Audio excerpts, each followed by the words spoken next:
You asked about Social Security.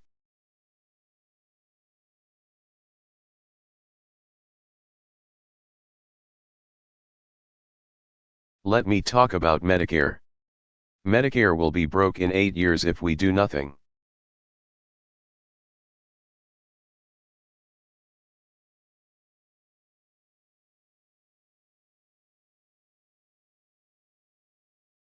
Right now we give about $17 billion in subsidies to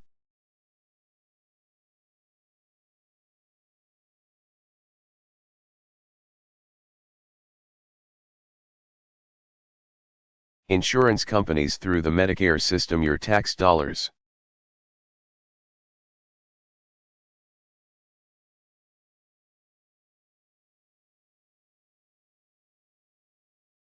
But when we tried to eliminate them, suddenly there were ads on TV. Oh, Obama is trying to cut Medicare.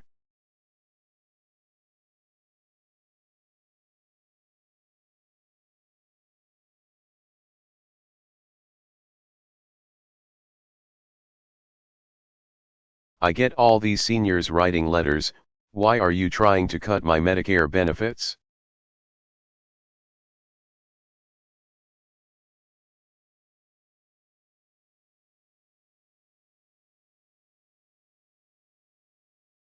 I'm not trying to cut your Medicare benefits.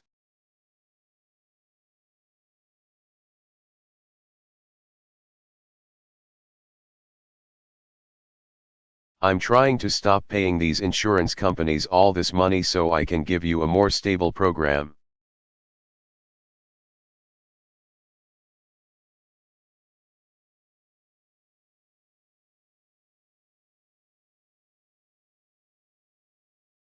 The point is this, none of the big issues that we face in this country are simple.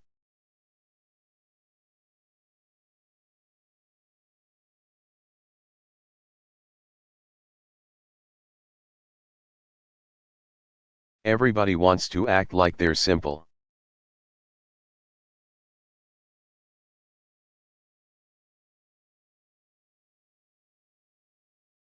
Everybody wants to say that they can be done easily.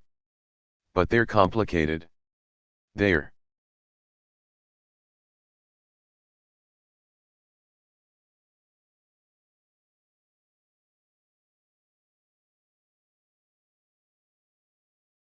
tough. The healthcare system is a big, complicated system, and doing it right is hard.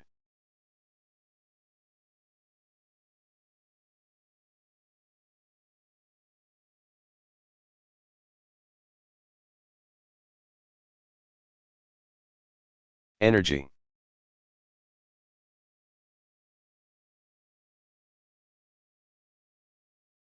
If we want to be energy independent, I'm for more oil production.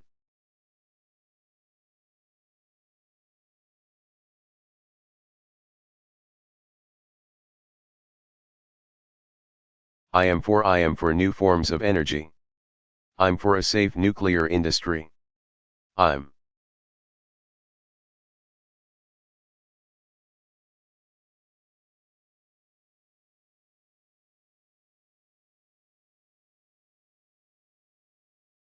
not ideological about this.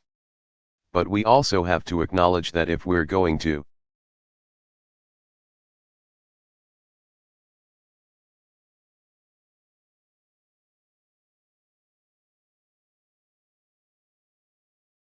actually have an energy independent economy, that we've got to make some changes.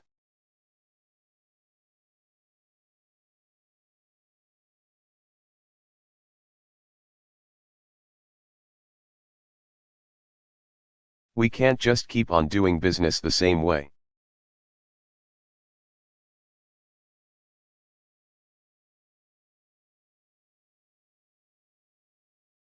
And that's going to be a big, complicated discussion.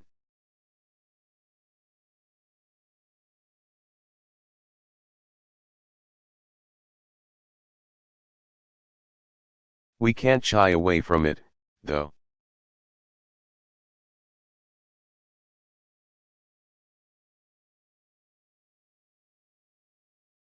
We can't sort of start suddenly saying to ourselves, America or Congress can't do big things.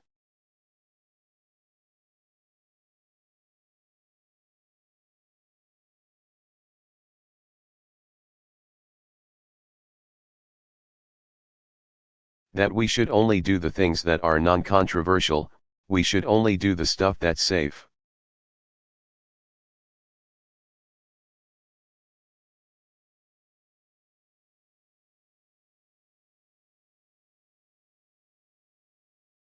Because if that's what happens, then we're not going to meet the challenges of the 21st century. And that's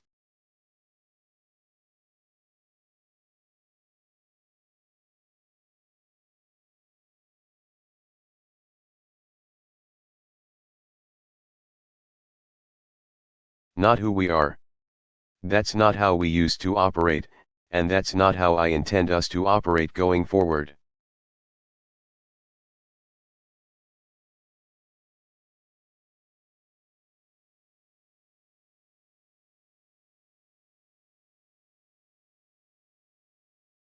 We are going to take these big things on, and I'm going to do it, and you're going to do it.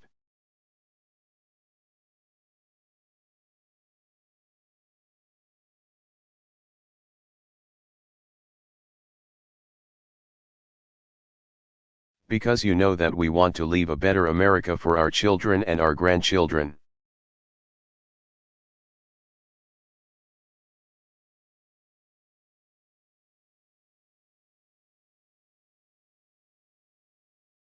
And that doesn't mean standing still, that means marching forward.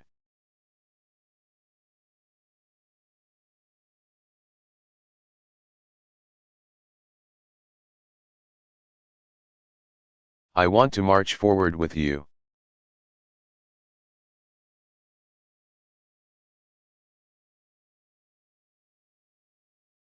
I want to work with you. I want to fight for you. I hope you're willing to stand by me.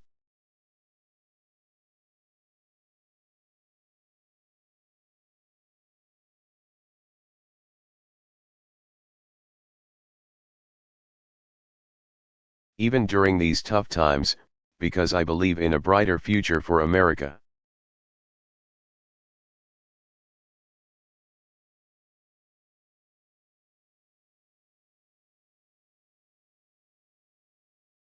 Thank you, everybody.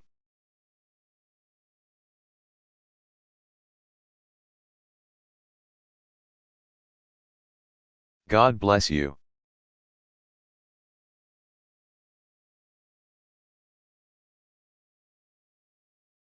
Barack Obama.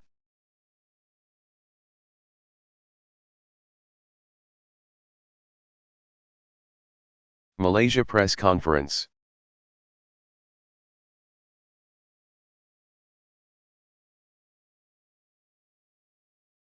Delivered November 22, 2015, Ritz-Carlton, Kuala Lumpur, Malaysia.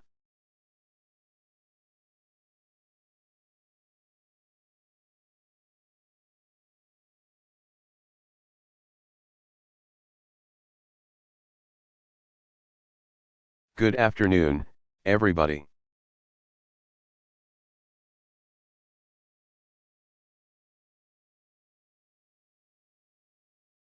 Let me begin by once again thanking the government and the people of Malaysia for hosting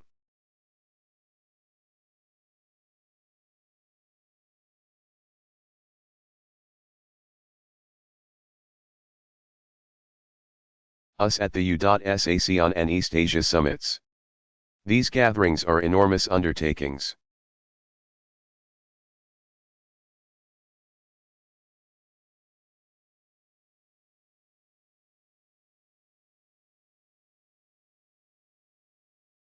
But thanks to Malaysia's leadership and incredible hospitality, they have been a great success.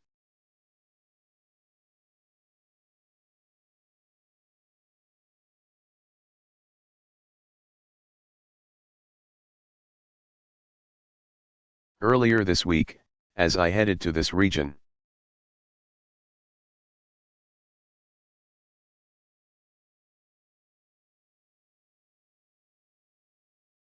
there was a headline in one of our publications back home that asked Obama's Asian distraction?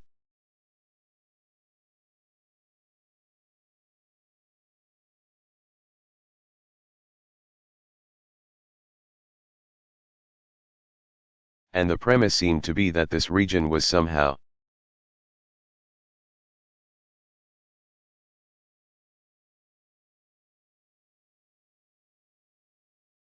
disconnected from pressing global events.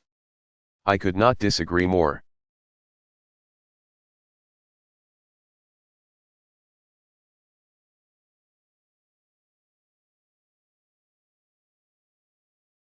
This region is not a distraction from the world's central challenges, like terrorism.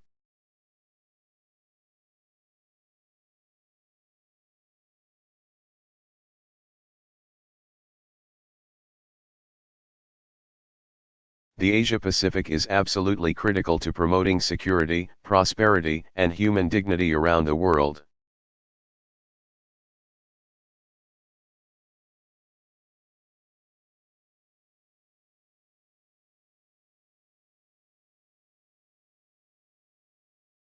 That's why I've devoted so much of my foreign policy to deepening America's engagement with this region.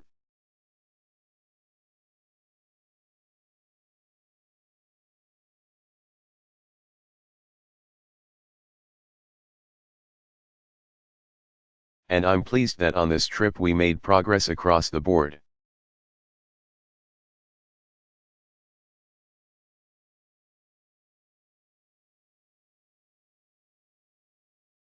With my fellow leaders from Japan, Australia, and the Philippines.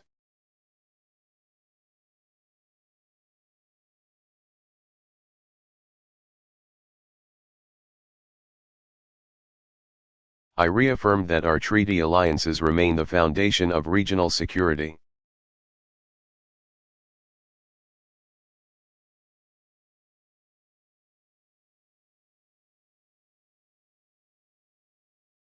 The United States is boosting our support for the Philippines' maritime capabilities and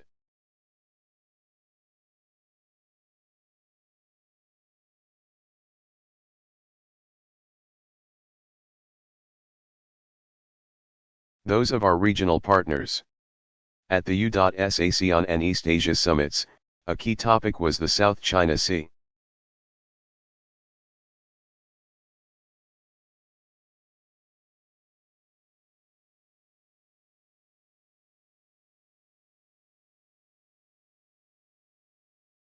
And many leaders spoke about the need to uphold international principles.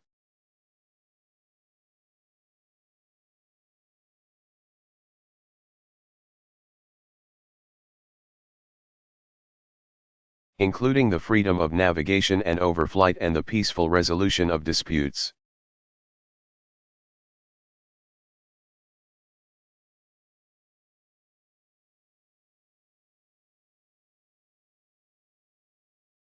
And to make sure we keep deepening our partnership here in Southeast Asia.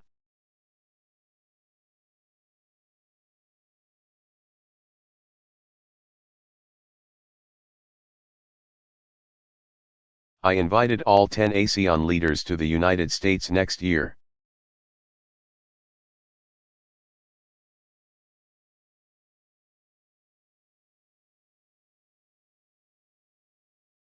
I'm pleased they accepted, and I look forward to continuing our work.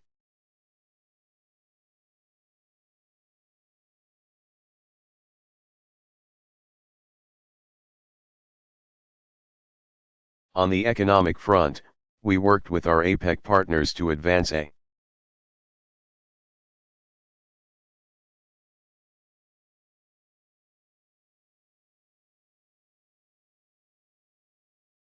regional economic order where all nations play by the same set of rules.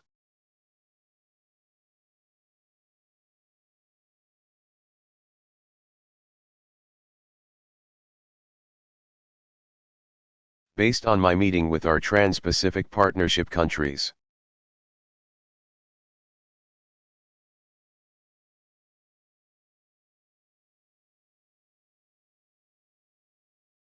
I am optimistic that our 12 nations will approve this pact and that we can increasingly focus on implementing it.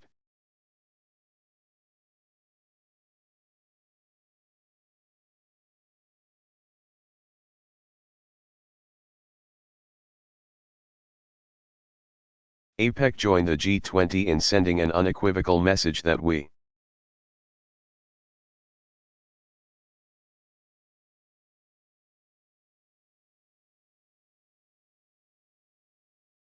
need to reach an ambitious climate change agreement in Paris.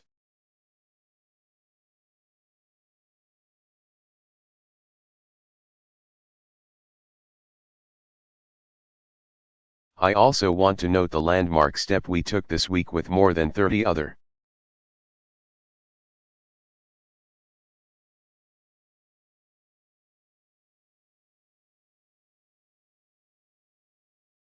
nations at the OECD to dramatically reduce subsidies for coal-fired power plants around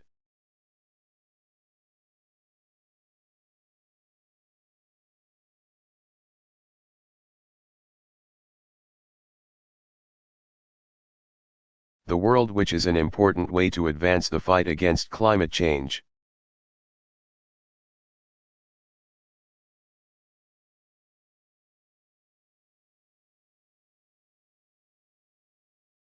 Of course, given the events of this week, much of my work here in Asia focused on the urgent threat of terrorism.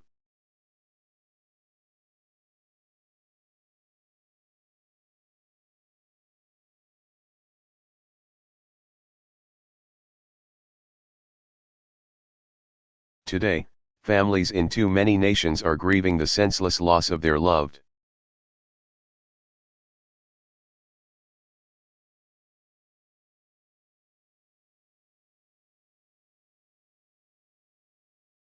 ones in the attacks in France and in Mali. As Americans, we remember Nohemi Gonzalez.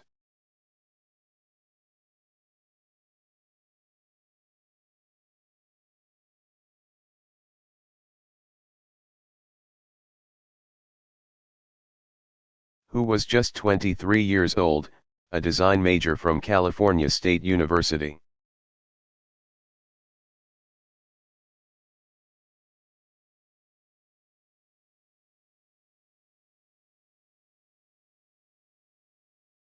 She was in Paris to pursue her dream of designing innovations.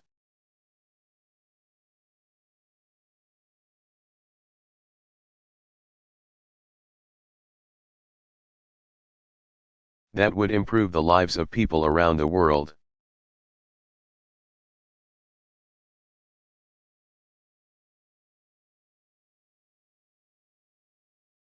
And we remember Anita Dater of Maryland.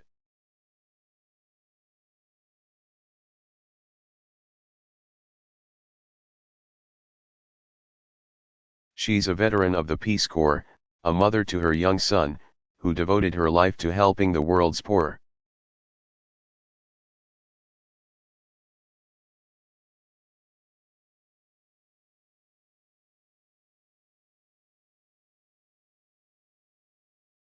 Including women and girls in Mali, lift themselves up with health and education.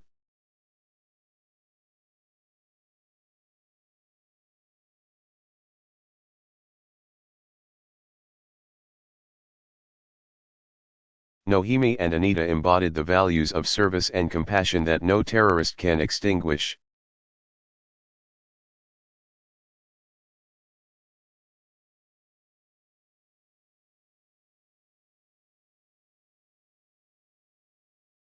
Their legacy will endure in the family and friends who carry on their work.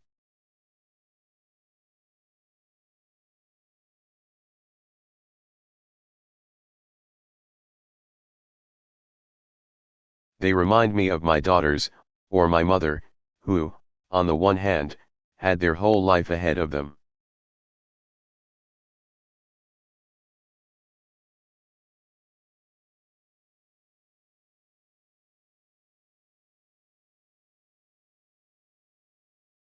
And on the other hand, had devoted their lives to helping other people.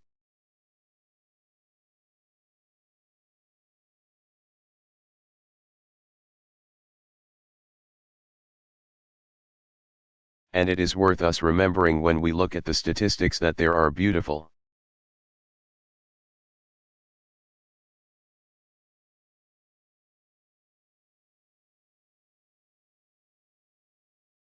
Wonderful lives behind the terrible death tolls that we see in these places.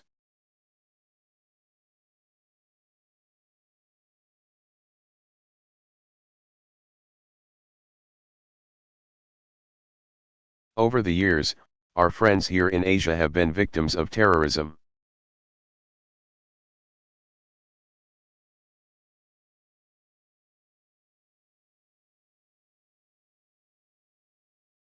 And many of them are close counter-terrorism partners with us.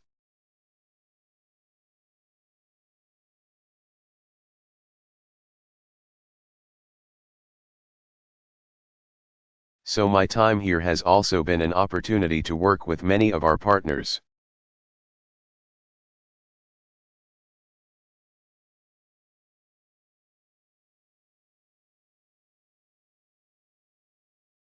In the Asia Pacific that are members of our coalition against ISIL Australia.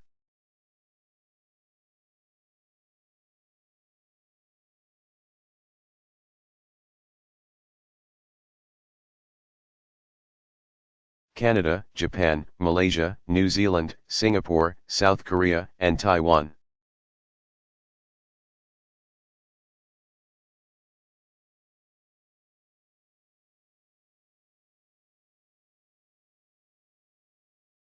Which brings me to the point I want to emphasize today.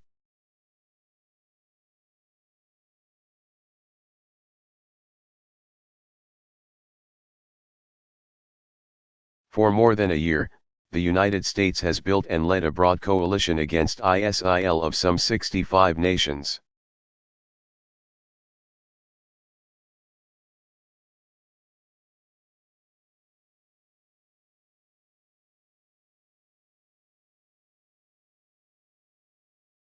Given the frequent focus on America's leadership of this campaign,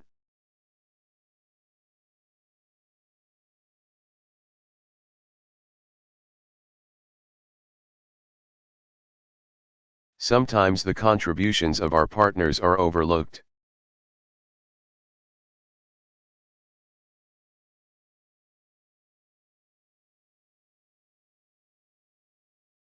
In fact, since the G20, a number of our coalition members have stepped up with new commitments.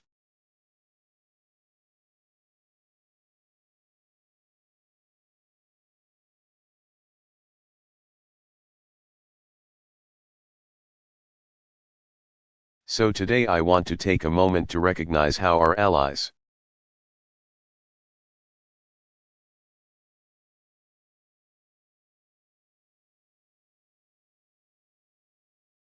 and partners help advance every element of our strategy.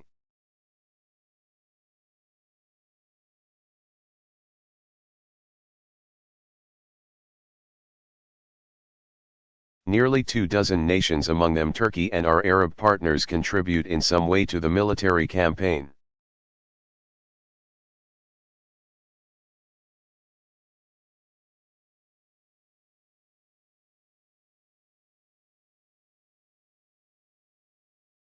Which has taken more than 8,000 strikes against ISIL so far.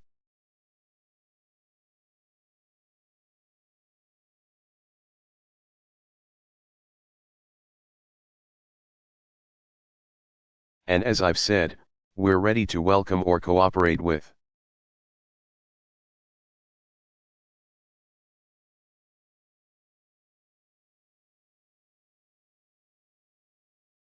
other countries that are determined to truly fight ISIL as well.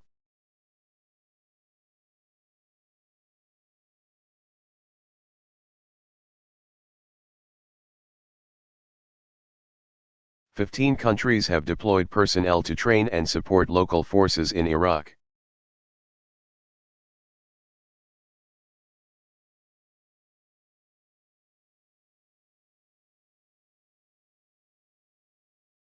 The United Arab Emirates and Germany are organizing 25 coalition.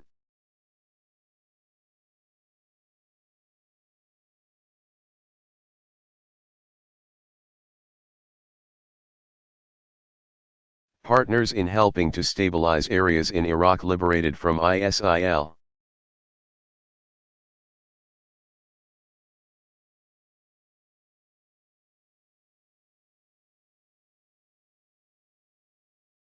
Italy is coordinating the multinational effort to train Iraqi police.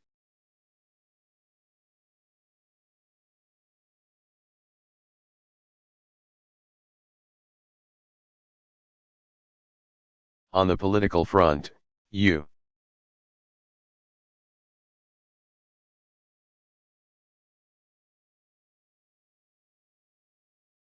leadership brought all the key countries together in the Vienna to discuss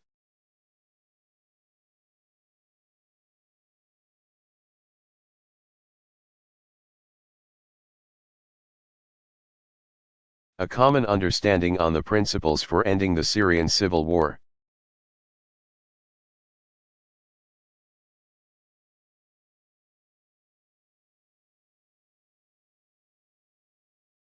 On the humanitarian front, the United States is helping to lead the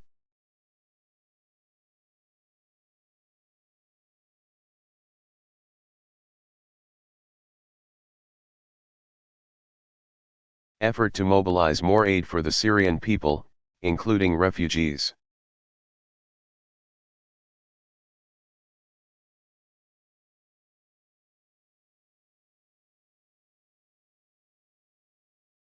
More than 40 countries have now passed or strengthened laws to prevent the flow of foreign terrorist fighters.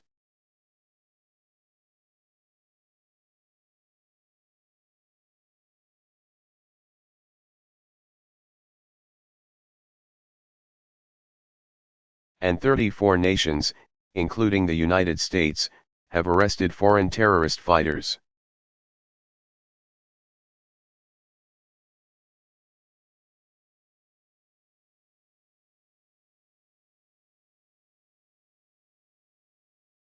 Saudi Arabia is helping to coordinate the crackdown on ISIL financing.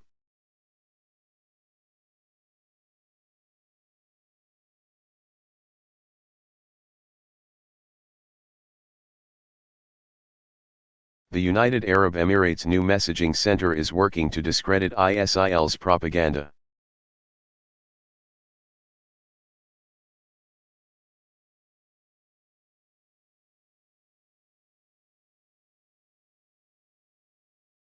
And Malaysia just announced the creation of its own center to do the same.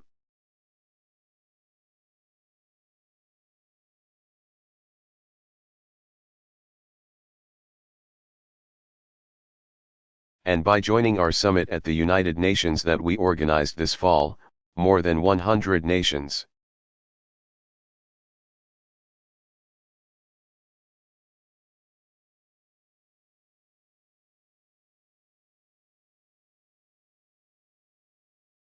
More than 20 multilateral institutions and some 120 civil society groups including many leaders from Muslim,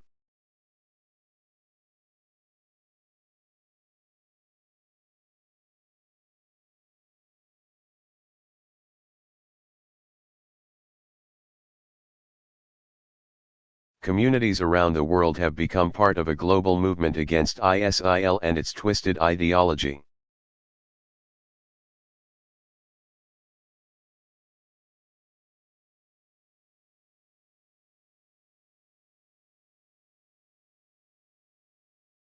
All of which is to say that our coalition will not relent.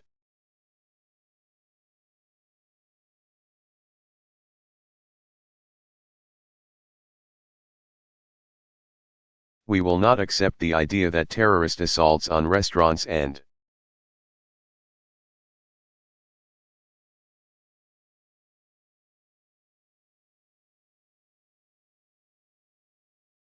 theaters and hotels are the new normal or that we are powerless to stop them.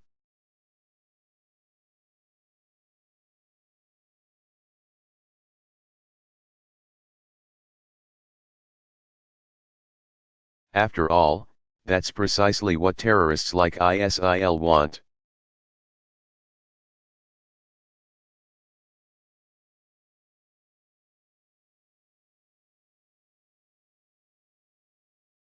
Because, Ultimately, that's the only way that they can win.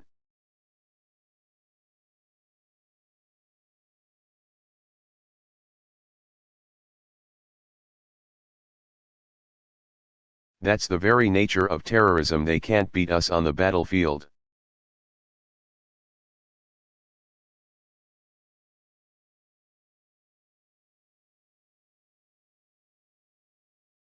So they try to terrorize us into being afraid, into changing our patterns of behavior.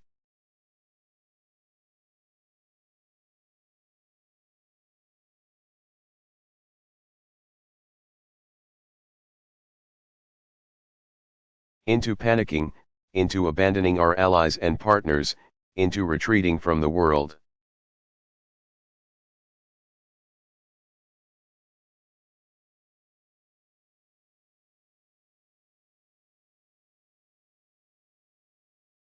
And as president, I will not let that happen.